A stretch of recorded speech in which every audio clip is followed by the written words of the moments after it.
Broadcasting from the Vegas Video Network studios, just steps from the Las Vegas Strip, it's Awkward Silence 2.1. And now, our favorite host in this particular time spot, it's Brandon Gooch Hahn.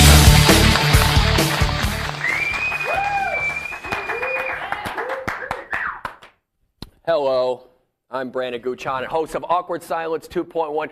Thank you for tuning in and watching us right here on the VegasVideoNetwork.com. We have emails set up, awkward@VegasVideoNetwork.com. That's awkward@VegasVideoNetwork.com. We got a little telephone number that you could call. 866-966-4599, 866-966-4599. And most importantly, we have live chat set up. Live chat, VegasVideoNetwork.com/live. It's a beautiful thing because you get to ask questions that we, myself, and our guests get to answer right in the middle of the show. So you want to be a part of the show? Live chat, boots. And let's not forget, say you want to see a replay of the show. You could do it for free. We got them on YouTube, VegasVideoNetwork.com, Roku, and iTunes. Woo! Woo! Now that we got that jargon out of the way, I think it's time for the seamless segue to camera number 2. Yeah. So a new internet video has been sweeping the nation. It's setting the internet abuzz, featuring a mother cheering on her daughters at a cheer competition. Let's take a look.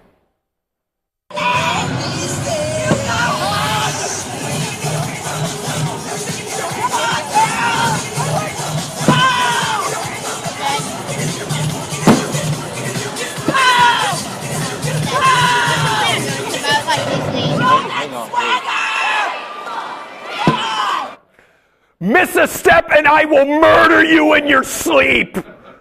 No more wire hangers. Hey, Jacob, play clip number 2 and show that swagger.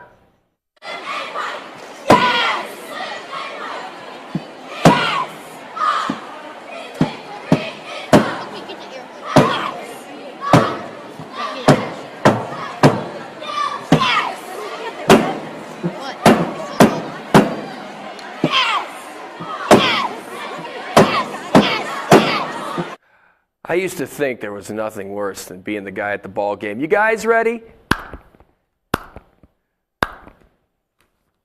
But apparently I was wrong. You go! Get funky!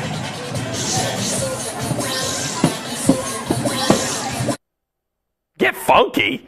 What do you think you are, Bootsy Collins? You need to get some prescription drugs now. Well, we play the last clip, and I want everybody to focus on the last 2 seconds of the entire video. Yes! Yes! Yes! All right, give it up. Those are the Hawks from Archbishop Hannon. All right, please, ladies and gentlemen, we have a missing child. A missing child report right after that chaos? The only missing kids are going to be her kids as they're leaving that building searching for refuge. Oh, my Lord. So, traffic sucks. Can't find a parking spot. You walk into a Walmart. All you want to do is buy some pizza and some batteries, but it takes you 2 hours to check out. And you can't enjoy any of the music at any of your favorite restaurants that you frequent. It must be Christmas time. Yeah, suck it, Jews. So a report coming to us out of Michigan features a teacher, a first and second grade music teacher, who decided to replace the word gay with bright in the song Deck the Halls. Yeah, you know how it used to go, now we don our gay apparel. Well, now it's now we don our bright apparel.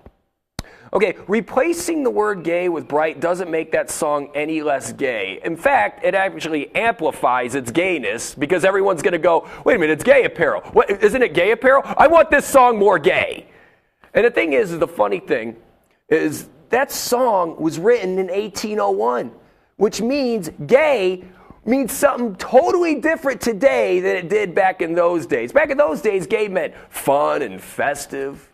Now, I can understand if the word gay in the song meant what it does today, meant what it does today. Now we don our guy on guy, girl on girl, tip touching, clam bumping apparel. But no, it's not. Let's be festive. And finally, a new diary has surfaced written by Lindsay Lohan where she chronicles her relationship, her romance, in fact, that she had with Heath Ledger right around the time of his death. And in related news, Heath Ledger's accidental death has now been ruled a suicide. And in Vegas news, the rodeo is coming to an end. So we sent our very own Courtney Leone down to the Thomas and Mack Center to cover all the action. Hey, Court. Hi, Peggy. Gooch, I'm down here outside the Thomas and Mack Center, and I am only too glad to say goodbye to the oversized belt buckles, undersized Wranglers, dip cups, double wide trailers. Get out of my city, you cousin fuckers. What did they ever do to you? Yeah! There it is. Let's see, what did they ever do to me? I don't know. As you are well aware, I get paid nothing to do this, so I need to resort to the cheapest beer possible to drown my sorrows in. Imagine my dismay when I go to the bar. And what? No Milwaukee is best? No Pabst Blue Ribbon? And why? Why? Oh, I don't know, because that's what these shit-kicking tourists enjoy instead of a good beer with merit and taste. Well, don't you realize how much money they bring to Sin City? I mean, we're talking millions. I don't see that money. I don't reap those benefits. All that does is provide a bigger budget for the I-15 project. Oh, great, more traffic jams. There's nothing that I can't wait for more than to have no more third-rate country music stars on every single billboard while I'm sitting in bumper-to-bumper traffic. I can talk. You sound negative.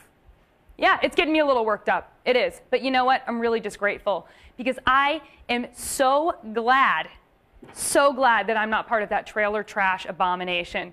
You know what? If I lived in their cities, I would be named Homecoming Queen due to the lack of webbed feet and fetal alcohol syndrome. Courtney Leone, everyone. I really hope that didn't hurt my chances of having sex with a hot cowboy. I got friends in low places, and it's called the Thomas and Mack Center.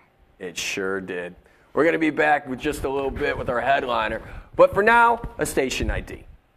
Traditional media believes that after about 3 minutes, you'll tune out. Most Vegas media companies think if it doesn't jiggle, you won't tune in. At the Vegas Video Network, we think both are wrong. The Vegas Video Network is the first and only live online broadcast network that specializes in insider news and expert views about Vegas. We combine great storytelling with the ability to watch when and where you want on your computer, mobile device, or television. Discover the real Las Vegas. Visit VegasVideoNetwork.com.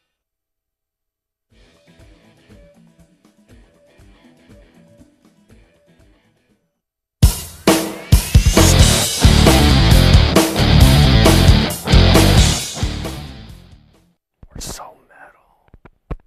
And now our headliner. He's actually headlined all over the country. He's been on numerous television shows, Comedy Central, Late Late Show. He actually won the San Francisco comedy competition. He's actually at the Tropicana inside Brad Garrett's Comedy Club. The final week, Brad Garrett's Comedy Club will be at the Tropicana. It's Paul Ogato, everyone. Yay! Oh. Internet, remain calm. Remain calm. Wow, you just set the whole internet abuzz, you know. So are you ready to show your swagger? Show your swagger! I wish comedy parents were like that, you know. Yeah, yelling out after every one of your jokes. Yeah, so Rectum must have killed him. Get funky! So what's going on, man? Yeah, I'm in town. This is rodeo week. This is what you call a booking fuck-up. Right. Sure, December 7th, 200,000 rednecks in town. Let's bring a Japanese guy in. This is not fun so far. A lot of sentiments from the... I forgot it. Yeah. I forgot December 7th. Oh, man. Kind of rough. Now, you're actually from Hawaii. Born and raised, yeah. And how was the scene out there starting out in comedy? It's rough. There were no comedy clubs. There was one comedy club, then it shut down, and there were no comedy clubs. We had to do find our own gigs. I performed on a table at a karaoke bar in a private room for 15 people who sat on the floor once. Right. Yeah, it's rough, but sooner or later you got to leave if that's what you want to do. And where did you head to after that? Moved to Los Angeles. Yeah, how's that? Oh yeah, it's great if you love phoniness and pollution and broken dreams. Oh, of course, exactly. Can't forget about that. Oh, yeah. Well, that's the thing. Like, and how long you been out there for? About 6 years now. And it's, I don't know, I'm having fun. I'm hardly even at home now. I'm always, I travel the world a lot. I just got back from a 2-month tour of Singapore, Hong Kong, Indonesia, Malaysia, Australia, and Sacramento. Right. That's what you call another booking fuck up. Bang! Right there. Singapore, though, I mean, how is it out there? I mean, like I was asking you this off camera. When you go do those shows, how many people even understand English out there? I mean, are they just kind of like, hey, he hunched his back. I think that's funny. And they just kind of laugh politely, you know? It's very international, cosmopolitan towns, and banking centers. It's like New York. You know, it's a big financial lynch point. I don't even know if that's a word, but we're going to use it. Right. So you got people from all over, Britain, Canada, Australia, the United States, and a lot of the local people speak English, and they get American-style stand-up. Right. What's different out there? It's just like kind of the lifestyle. Is the lifestyle pretty much the same, just fast-paced living, or is it like, hey, wow, that's weird for me to see a chicken in a McDonald's, you know what I mean? Or well, it's very lawless out there. There's prostitutes everywhere, and it's glorious. Right. So, prostitutes as far as the eye can see. Yeah, and the prostitute mothers cheering them on. Show your sweater! Get funky! But yeah, I mean, in a country like that, though, I mean, like lawless, is there even? I would like to have fun in a place like that, but if everything's so lawless, it kind of takes away the fun of doing all this bad behavior. I mean, if everyone's doing it, it's like, man, I'm not a rebel, I'm just a loser, you know? No, but there's a certain freedom to it. No one's that people smoke wherever they want. The doctors are smoking while they're sewing their patients up. It's lawless. It's a good time. That sounds good. You've been to Singapore, Malaysia, did you say? What was Malaysia, that? How different are all these countries over there in Asia, by the way? They're a little, they tweak themselves a little bit. You know, what we have here that they don't have there is you can say whatever you want. I did a radio interview in Malaysia, and they actually slipped me a list of things I'm prohibited by law from talking about, including sex, anything sexual, race, religion, politics, anything in the news, police cases, and unverified information. That's everything funny. Yeah, totally. I mean, what else are you going to talk about? If I don't even know how they have a radio station. I mean, they can't say anything. You can't even play any song you want, like REO Speedwagon, Take It on the Run. You can't play that because that Take It on the Run seems like a police case, so you can't discuss that. And he starts off the song with heard it from a friend who heard it from a friend who heard it from another. You were messing around. That's sex and unverified information 4 generations deep. That's way deeper. It goes way deeper than that.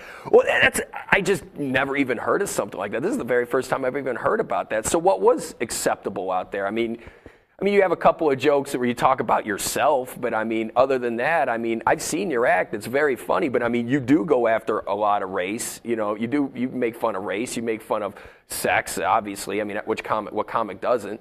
So I mean, what is there to talk about? The weather. All right. Boy, the weather. Jolly good weather you're having out here in Malaysia. Let's go to commercial. Exactly. That's Paul Ogato, everyone. See you later. Catch him down there at the Late Show. But, and like you were talking about stuff in the news, like yesterday I saw you do a joke, and actually I read the same story about a woman who cut her man's penis off and then shoved it in a garbage disposal. Yeah, turned it on. Yeah. Horrible. And you're not even allowed to, I mean, you wouldn't even be allowed to bring that up. No, because that's a police case. It's under investigation, and it's a sex and violence. Oh, another one of the things they said you can't talk about is horror. Horror? Who discusses horror? Right. Oh, yeah. I'd like to discuss Clive Barker and Snooki. Well, that's the sad thing because there's so many comics who use, you know what, in a horror movie, black guy's going to die first. Can't even talk about that anymore. So like half of the people's set is over with. But let's talk about penis and garbage disposals for a second. So now it gets Let's lean serious. in. Let's get some. I mean, don't these people realize? Let me Tebow while we talk about Tim Tebow. That's another thing. You're not even allowed to talk about religion over there, I'm assuming, right? No, cannot talk about religion. It's a very religious country. Predominantly Muslim. A lot of people are in full Muslim drag. Is that proper? Yeah. A lot of the women, apparently Beavis and Butthead fans, dress like Cornholio. Really? Can we say that? I'm Sure. sorry. Wait, not on the internet. Not on the internet. We'll fix this in family post. owned. My mom is watching. Let's calm down here. Oh. Show your swagger. Show your swagger, Gooch. When then you went to Australia, obviously that's a lot of fun there too, right? It's great, yeah. Australia, it's everything you think it would be. It's just racist and no, good people, good fun shows.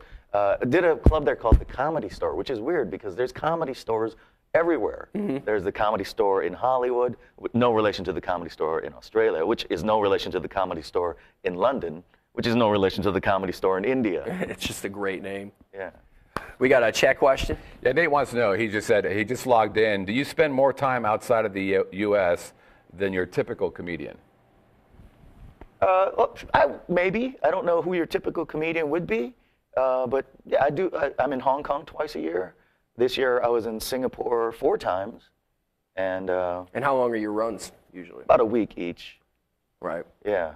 So how long would? So you did the Late Late Show with Craig Ferguson, who's not an American. So, Scottish guy. Yeah, and I was also in Scotland this year. I was in Scotland this year. Yeah. Germany, Italy, and people think it's glamorous, but it's there's downsides to all this fortune and glory. Right? Like what? What do we talk about? The travel, you know, if you're wedged into an airplane seat, the flights are 15 and a half hours. And if you're not in first class, it's, I don't need much legroom, and still I'm in agony in a seat. Right. Oh, man. Like, I just, it's so crazy that you've been to all these places because I just have such a hard time believing that, you know, comedy can't be the same everywhere because, look, like, for example, I watch, like, Telemundo. And I don't understand the language, but I'm watching what's going on, and you'll just see some guy with a Groucho Marx mustache, and then he just thinks it's funny to flash everyone, and then you hear this laugh track going on. I'm like, what are these guys watching? It's like the comedy isn't necessarily breaking. There's such a boundary there. It's like I guess there's such a culture shock, and I just have a hard time believing that it's the same way, like especially over there in Europe and Singapore. I mean, you're going to all these different places, and I mean... It's, you know, different cultures have their own spin on what comedy is. And the places I go to, people are coming to see American-style comedy. So I don't have to resort to burning my nipple with a magnifying glass in the sun or whatever they find funny in these other countries. Have you ever done some of the comedy joints in those countries and then just like, and then follow it up? And I mean, obviously everybody understands English, but I mean, they are doing things like that. I mean, would you ever have to follow that and then... No, because the shows I'm at, people go to expecting the American style. Well, what is the other style? I mean, like, can you basically sum it up? Well, in China, they got this thing called crosstalk, where there's 2 guys, and it's sort of like Abbott and Costello. There's a straight guy and another guy, but they just banter between each other, sort of like an old vaudeville kind of way. So they got that over there. In Germany, I don't know what it is, but they've got a German language comedy clubs. I went and I watched and I didn't understand anything. There's a lot of shouting and pillars of light and... Everything's in black and white. People are wearing black turtlenecks all the way up. Scheisen! You know, but I did do a show. I do a lot of shows overseas for the U.S. military, and I was in Germany. And we did a show in Hitler's old Nazi officers' club ballroom. Hey. It was, and it had those long, tall windows where you know those long red curtains were with the swastikas, and it was huge. You don't think of them as fun-loving people. I know it's a Nazi party and everything, but you don't see them dancing, twirling their women around. But it was huge. And here's a fun fact for you: Hitler only had 1 testicle, which meant that he had too much ballroom as well. Where's the whip? Come on, man. God, you're making our guests feel unwelcome. Let's do it all over again. Whip it. Okay. All right. We got another question up, the chat question. What's up? Troy, wants to know how much of your material is based upon current events. Well, interesting question. It depends on really what's in the news. I'm not going to go out of my way, and I'm not a Bill Maher or Dennis Miller guy where my whole act is structured around what's in the news. It's if something like if a woman cuts off her husband's penis and throws it in the garbage disposal, I'm going to talk about that. Right. That's definitely an attention grabber. But I'm not going to go through the police blotter every day and say, here's something funny that happened in the news. No. And besides, why would a woman want to put a severed penis in a garbage disposal? Doesn't she know there's only two things you never put in a garbage disposal? Your husband's penis and grease. You're going to mess up the plumbing that way. That's all I'm trying to say. Just trying to bring things to light. Your mama raised you right. She did. She did, exactly. I mean, like when I'm cooking, I make sure I put it in a cup. That's what she should have done. What would you do? I mean, what did that guy do? That's what I want to know, because I read the same story. I'm like, what did he do that caused her to be that upset? I could maybe if you like beat her up every single day, and then she's like, all right, I've had enough of this, and then she cuts off his penis and then watches, the Tina Turner story and feel like she just made something of herself. But the garbage disposal, I mean, for real, I mean, don't you think that's a step too far? And then when the cops showed up, the lady's like, he deserved it. Keep it easy, lady. Yeah, I mean that shows an extra vindictive nature of her. And she turned it on, and I'm surprised she didn't fish out the remains and then put it in a slap chop and got rid of it that way. Then she gets out her aggression. I know. Thank you, Ron Popeil. Yeah. We got another chat question. Yeah, do you do much crowd work in your act? And if so, how much? If not, why not? I love crowd work. Sometimes I'll do shows where the entire hour is, gloriously interactive between me and the audience. It's not always like that. You have to roll with the punches. Sometimes life gives you gifts in the audience and you have to deal with it. Mm-hmm. But I caution the younger comedians out there from doing crowd work without preparation. It's a dangerous high wire. And sometimes, how do you prepare for that? Don't ask questions you don't already know the answer to. And sometimes, shut up. How about that? Right. Sometimes don't talk about something. Right. I did a show once. It's probably the worst thing that ever happened to me. Was it last night? In comedy. No, that was the second worst thing.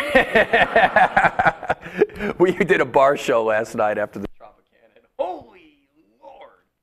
Yeah. I wanted to cut off my career and put it in the garbage disposal. And then slap chop it up. So the worst thing that ever happened to me in comedy, I get up on stage, and I'm pretty new at comedy at this point.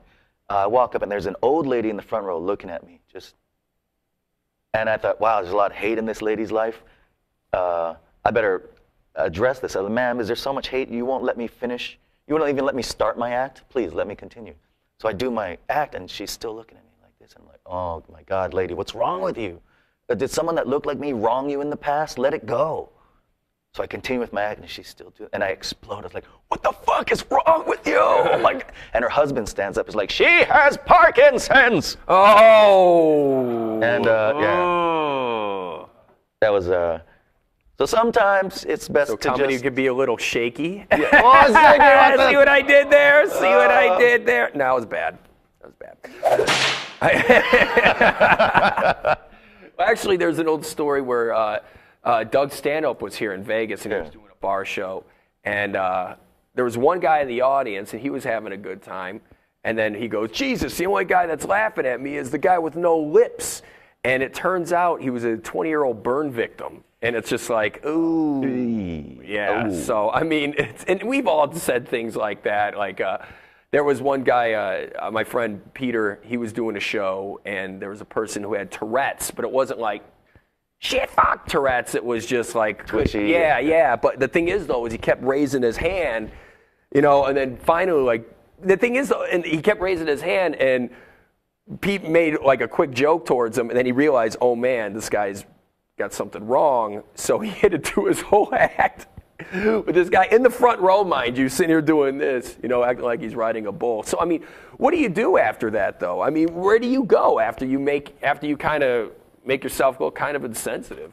Yeah, well, after that, after the guy stood up and yelled at me, I I'm the biggest asshole in the room. I had to get out of there. I was just like, thank you, good night. You can't stick around after that. There's no saves. He's just like, paulogato.com, gotta go. You can find me there. Yeah.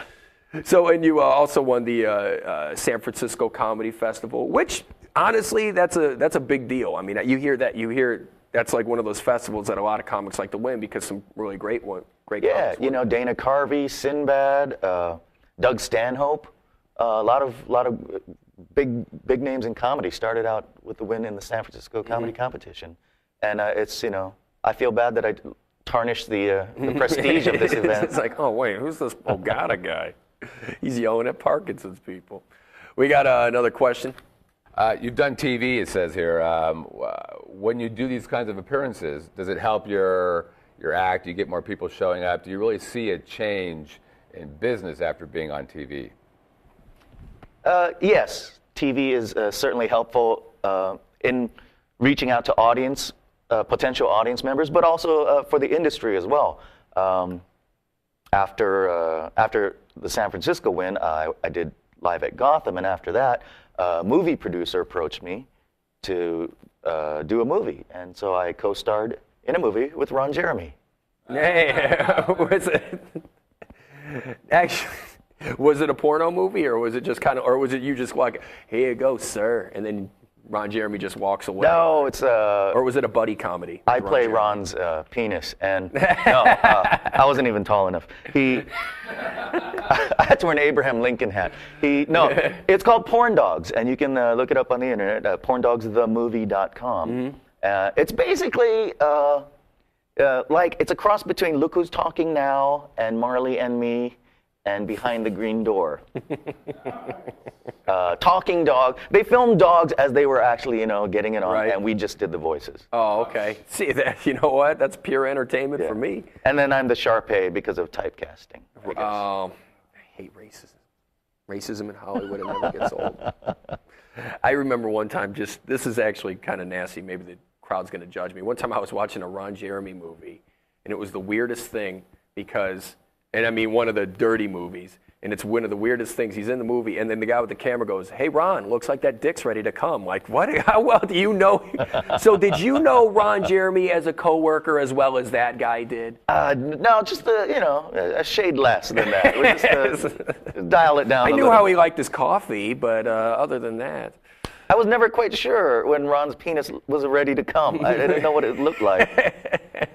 Oh, there it is. Hey, Porndogs. Ah, there you go. IMDb. Oh, God bless you. Yeah, so my grandma's proud. Now, doing movies, did you ever take any acting classes before? Or? No, but I really should. I'm a horrible actor. It's one of those things. But I've been lucky to get roles, in Porndogs for one. Did a movie with Damon Wayans, which is a pretty interesting movie, and unfortunately it never got released in a wide fashion. I don't think he ever got distribution on it. Was it Blank Man 2? No, it was called Behind the Smile. It's a drama about the world of stand-up comedy. Uh-huh. And Marlon puts in a really, really good performance in that. But it's Damon's passion project, ultimately. Right. And what was it? Was it kind of like Funny People or something? Or? Sort of, yeah. But with a darker twist to it. Mm-hmm. It's pretty interesting, and it's a collection of all the stories that he's come across in his career, whether it happened to him or other people that he knew. If there's somebody with the power in the industry to make it happen, it definitely needs to come out in some form. Because I really do think there's only a couple of movies. There's Punchline with Tom Hanks, and then there was there's Funny People. So a lot of people don't really realize that what goes on behind the scenes in this game. You got, like we brought up earlier, you got your happy people, you have your sad people, you have your people that your rip-off artists. There's so much that goes into this game that people just don't even realize. It's very easy for someone to jump on an iTunes or a YouTube and hear a song or something that somebody played, but a joke, it's totally different. There's so much plagiarism going on out there. It's sad. Mm-hmm. But I think it's up to comics, really, and the audience to police the comedians. But how many people really go to these comedy shows, though? That's unfortunate. Well, there are super fans out there. Oh, yeah. I've actually had a few. Yeah. They really weird me out. I've had my fair share of. Really? Now, what happened? Well, what happened was she started up the garbage disposal, and no, but she. I've had people hit me up with religious manuscripts saying that one person said I was the voice of God, and they show up at my work and. Hey, I just wanted to give you this. And then the weirdest thing in the world was it's some homeless guy. He's like, look, I want to give you this. And he gives me these pieces of paper. It's 4 pieces of paper written in pencil all the way down, front and back. And then he goes, all right. And then he leans over behind a little trash can like this. And I'm thinking, oh, my God, I'm going to go out like John Lennon. He's going to blast me. And then he goes, want a beer? And he pulls out a tall boy in a paper bag and hands it to me, and I'm like, thank you, but it's freaky out there. Because whenever you grab a microphone and you speak out to the people, sometimes people get the wrong idea. Yeah. Right. So we're getting ready to wrap things up. But we like to play a little game called 3 Under 30. This is all right. when we ask you 3 questions that you have to answer. Oh, that's totally not what I thought where you were going with this. Yeah. There you go. Okay, questions. Go ahead. All right, questions. We got the timer ready? Yes, sir. All right, here we go. 3 under 30. And let's begin. What is the theory of relativity? That's Einstein's postulation that most people in Vegas this week are probably related to their own cousin. That's close. That's very close. All right, number 2. From what state have the most U.S. presidents come from? Kenya. I'm sorry. Oh, I don't know. Oh, what? And all right, we'll give you this last one. What is the last line in the Family Ties theme song? Sha-na-na-na. Yes! Oh, thank you. Paul Ogato. He's going to be down at the Tropicana. Brad Garrett's Comedy Club the very last week. Brad Garrett's is going to be at the Tropicana. They're going to open their doors back up at the MGM March 30th. And don't forget paulogato.com. He's also on Twitter and Facebook. And check out Porndogs. IMDb. Paul, thank you very much for stopping by, Brad. Thanks for having me out, dude.